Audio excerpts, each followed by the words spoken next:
They called her the consolation prize. Not out loud. No one in Viktor Solano's world was stupid enough to say it out loud, but Margaux Fenn heard it in the way conversations stopped when she walked into a room. She heard it in the half-second pause before someone smiled at her. She heard it in the way his lieutenants looked at each other when Viktor placed his hand on her lower back at the engagement dinner, their faces carefully, professionally blank. Margaux Fenn was 31 years old, 5'4", and built like a woman who had never once apologized for taking up space. She wore a size 18, and she wore it in emerald silk that night, and she watched Viktor Solano's associates try to figure out what game their boss was playing. She already knew they wouldn't figure it out. Most people didn't look past the first layer of a thing. Viktor had approached her father's accounting firm 18 months ago, which was how Margaux had come to sit across from a man whose name made city councilmen sweat, explaining in calm, precise language why 3 of his shell companies were structured in a way that would invite federal scrutiny within 2 years. She had a master's degree in forensic accounting and a gift for seeing exactly where elegant systems developed quiet, fatal cracks. Viktor had listened to her for 40 minutes without interrupting. That was unusual. Most men interrupted her within the first 5. "Fix it," he'd said when she finished. "I'll need access to everything," she'd said back. He'd looked at her the way a man looks at something he didn't expect to find useful and has decided to keep. All right. She fixed it. Then she found 2 other problems he hadn't known about and fixed those too. 6 months later, when the Chicago Tribune ran a story about a federal task force investigating the Solano organization, Viktor's finances were so clean they practically squeaked. The proposal came 3 weeks after that, not romantic. Viktor Solano didn't do romantic. He sat across from her in a corner booth at a restaurant that required 6 weeks' notice for a reservation and said, "There are people who want to destabilize my operation by going after the people close to me. A wife is harder to leverage than a girlfriend. I need someone I trust with my money, and you're the only person in 10 years I've trusted with my money. Marry me." Margaux had looked at him for a long moment. "What do I get?" he told her. It was considerable. She said yes. Not because she was in love with him. She wasn't, not then, but because Margaux Fenn was a practical woman who understood the architecture of a good deal, and this was a good deal.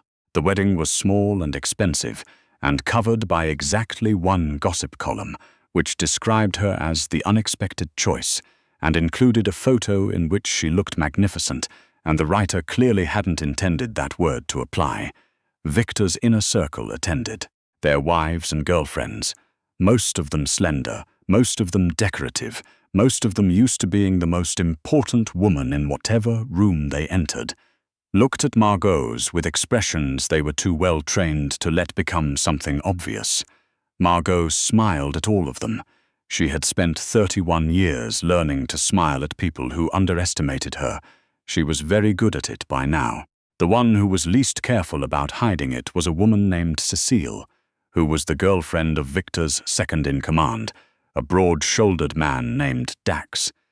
Cecile was 24 and had the particular cruelty of someone who had always been beautiful and believed this was an accomplishment. Viktor's always had interesting taste. Cecile said to Margaux at the reception, looking at her with the kind of smile that didn't reach the eyes, "He usually goes for something more refined." Margaux took a sip of her champagne. "He usually goes for women who don't notice things," she said pleasantly. "I think he wanted a change." Cecile's smile flickered. Margaux walked away to talk to someone more interesting. The first months were an arrangement. Viktor worked. Margaux worked. She had taken on the role of financial director for the legitimate side of the Solano holdings, a web of real estate, logistics companies, and restaurant groups that employed over 600 people and turned a genuine profit entirely separate from the other business. She was good at it.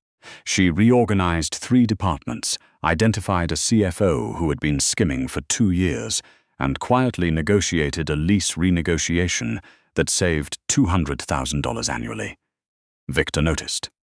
He didn't say much. He wasn't a man who said much, but she caught him watching her sometimes at dinner with an expression she couldn't quite categorize. They lived in the Shas. They were, technically, married, and slowly, the way weather changes, things shifted. He started staying at the dinner table longer after they finished eating. He started asking her opinion on things that weren't financial. She started leaving the door to her home office open when she worked late, and he started stopping in the doorway sometimes, coffee in hand, asking what she was working on. She wasn't falling in love with him. She told herself that every day for about 4 months, which was, she would later think, a very clear sign that she was. The trouble had been building for 6 months before it broke the surface. Viktor's position at the top of the Chicago organization was not universally beloved. It never was for men in his position. Power was something people were always quietly measuring, always quietly testing. But in the past year, 2 of the other families in the broader consortium had grown restless. A man named Hargrove ran the consortium's East Coast interests, and he had never liked Viktor.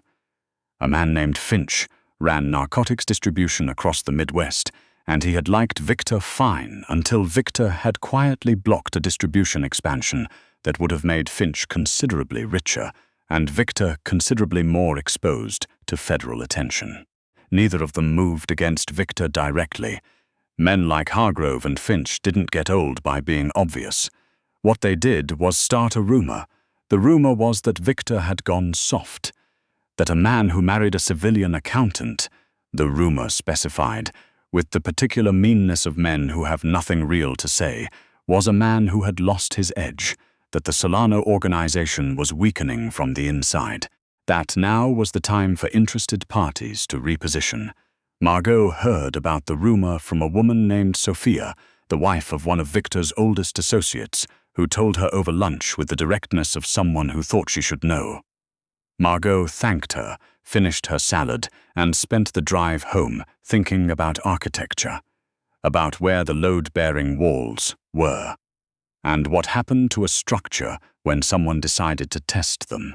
She didn't tell Viktor. Not yet. She had her own thinking to do first. The attack came on a Thursday in November.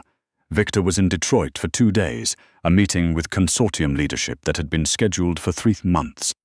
Margaux was home, the house in Lincoln Park, 4 stories of historical brick that Viktor had owned for 12 years, and that Margaux had quietly made more livable by adding bookshelves to every room that lacked them. The household security consisted of 2 men on the grounds and 1 at the front door, plus a full camera system that fed to a monitor in Viktor's home office.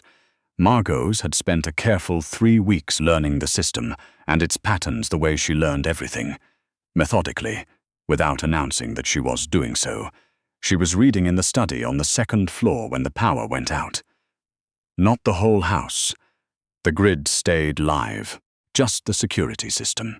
She put down her book. She didn't reach for her phone.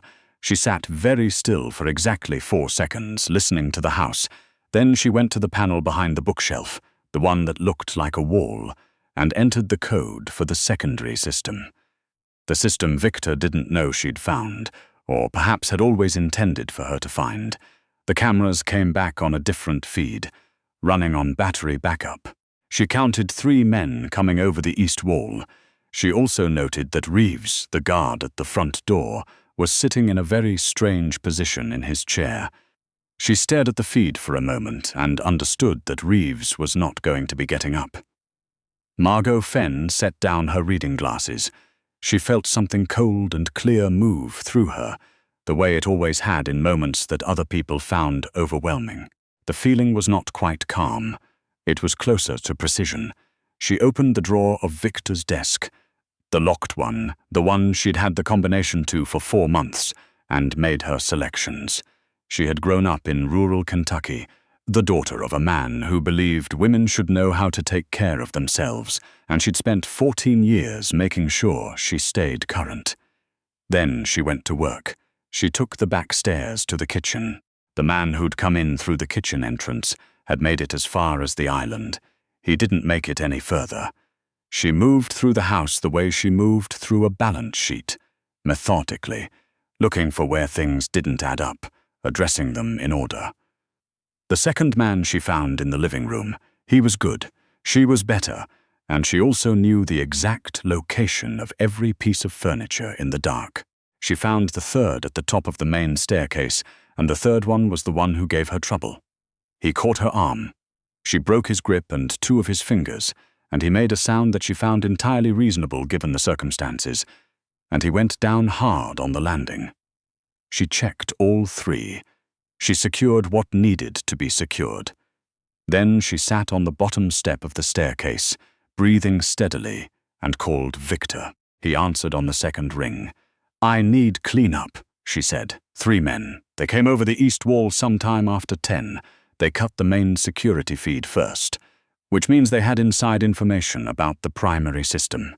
You have a problem somewhere in your organization. Silence on the other end. Then, "Are you hurt?" "My arm will bruise." "I'm fine." Another silence, longer this time. "I'm on my way back. You don't need to be. I handled it. Finish your meeting. Margaux." Viktor. He came back anyway. He walked in the door at 3 in the morning, the house around her quiet and cleaned by the men who'd arrived an hour before. He stood in the doorway and looked at her. She looked back. He'd seen a lot of things in his life. She could tell from his expression that whatever he was processing right now was different. "You could have told me," he said finally, "that you could do that. You didn't ask." He pulled out the chair across from her and sat down. He was still in his coat. He looked, for possibly the first time since she'd known him, like a man who had been sincerely caught off guard. "Where did you learn?" he said. "My father. And then I kept learning because I'm good at things I put my mind to." She wrapped both hands around her mug. "And because I had a feeling when you proposed that being married to you might occasionally require a skill set beyond forensic accounting." Something moved in his face, not quite a smile. Something quieter than that, and more genuine. "The inside source," she said. "It's not Dax." Victor's eyes sharpened. No. Dax is loyal to you. Aggressively so. It reads in the numbers. He's been redirecting resources toward your security for 6 months without being asked. Someone told him something was coming, or he figured it out himself. She set down her mug. "It's the man who manages your Detroit contacts. The schedule for your meeting tonight was only distributed through that channel 3 days ago. Only someone with access to that distribution would have known you'd be away." Viktor stared at her. "I've suspected for 2 weeks," she said. "I was going to bring it to you when I had more documentation." Tonight accelerated the timeline. He leaned back in his chair. He looked at her the way he had in that first meeting 18 months ago, like a man who had picked up something he expected to be one thing and discovered it was entirely another thing, more valuable and more surprising than anything he'd gone looking for. "Margaux," he said. "Yes?" He was quiet for a moment. Then, "I told everyone you were a practical arrangement. I know. I think I was wrong."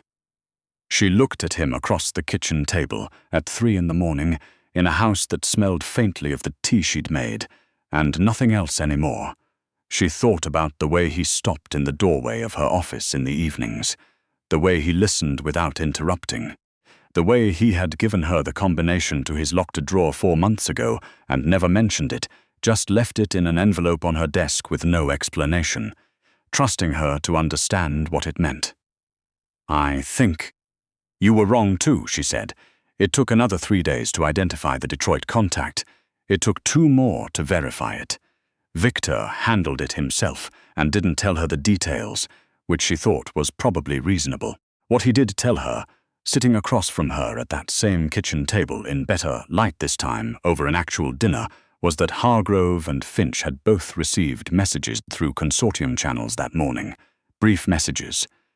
The kind that didn't require much elaboration. "What did the messages say?" Margaux asked. "That the Solano organization is not experiencing any instability." He picked up his wine glass, "and that anyone interested in testing that assessment is welcome to try." "Did you mention me?" "I mentioned that my wife had handled the situation." She raised an eyebrow. "I may have been slightly specific." he said. About what that meant, Cecile stopped coming to the events she attended. The wives and girlfriends who had smiled carefully at Margaux at the wedding started finding reasons to sit near her instead. Viktor's associates, the ones whose faces had been so professionally blank, developed a different kind of stillness when she entered a room. Not dismissal, something closer to attention. She noticed that Dax, specifically, had started greeting her by name before he greeted Viktor. "He's terrified of you," Viktor said one evening, with a tone that suggested he found this entirely admirable. "Good," Margaux said, and turned the page of her book. The story that spread through the consortium's back channels was not fully accurate, as these stories rarely are. It grew in the telling. By the time it reached the East Coast operations, the 3 men had become 5, and Margaux had apparently done it in complete darkness, barefoot, which was close enough to true that she didn't bother correcting it. What she thought about, in the quiet moments, was not the night itself. She had handled harder things. She thought about Viktor walking through the door at 3 in the morning, still in his coat, and the way he had sat across from her and asked where she had learned. Not how was it possible. Not I didn't know you could, just a genuine question, asked like a man who wanted a real answer. Like a man who had realized he had been looking at his wife and not quite seeing her, and had decided that was a mistake he intended to correct. She had spent 31 years being underestimated. She was accustomed to it. It had made her precise and patient, and very, very good at knowing exactly when a room had shifted in her direction. The room had shifted 6 weeks after that November night, at a consortium dinner that was the first large gathering since the rumors had circulated. Margaux sat at Viktor's right hand in a dress the color of deep water and watched people recalibrate in real time. Hargrove was across the room and did not look at her. Finch managed one glance, which she met with such complete neutrality that he found somewhere else to direct his attention within approximately 4 seconds. Dax leaned over to her at one point and said, quietly, "For what it's worth." "I had been hearing things for a while. I was building my own case. I know," she said. "Your rerouted resources were the most legible part of the whole picture." He looked at her for a moment. "Viktor said you were smart. Viktor is perceptive," she said, "when he pays attention."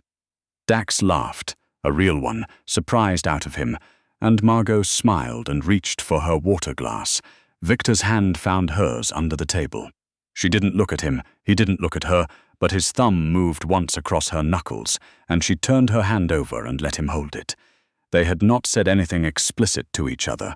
They were, both of them, people who moved through the world by doing rather than announcing, and what had been building between them was not the kind of thing that required a declaration. It was in the combination to the drawer. It was in the open door.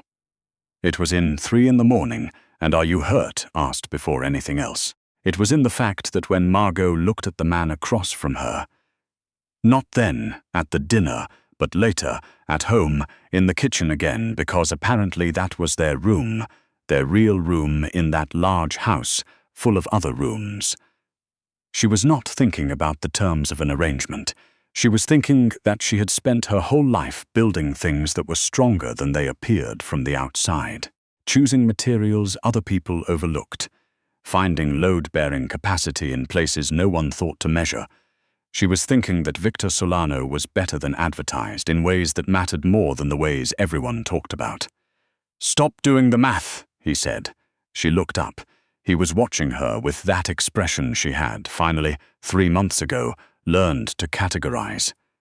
"I'm not doing math," she said. "You have a face," he said. "When you're calculating something, I always have that face. I know." He set down his coffee. "What's the conclusion?" She looked at him for a moment. Outside, Chicago in January was doing what Chicago in January did. Cold and honest about it, no apologies, no pretense that it was something other than what it was. "The numbers work out," she said. He reached across the table and turned her hand over the same way he had at the dinner, and this time he looked at her when he did it. "Yeah," Viktor Solano said. "I think they do.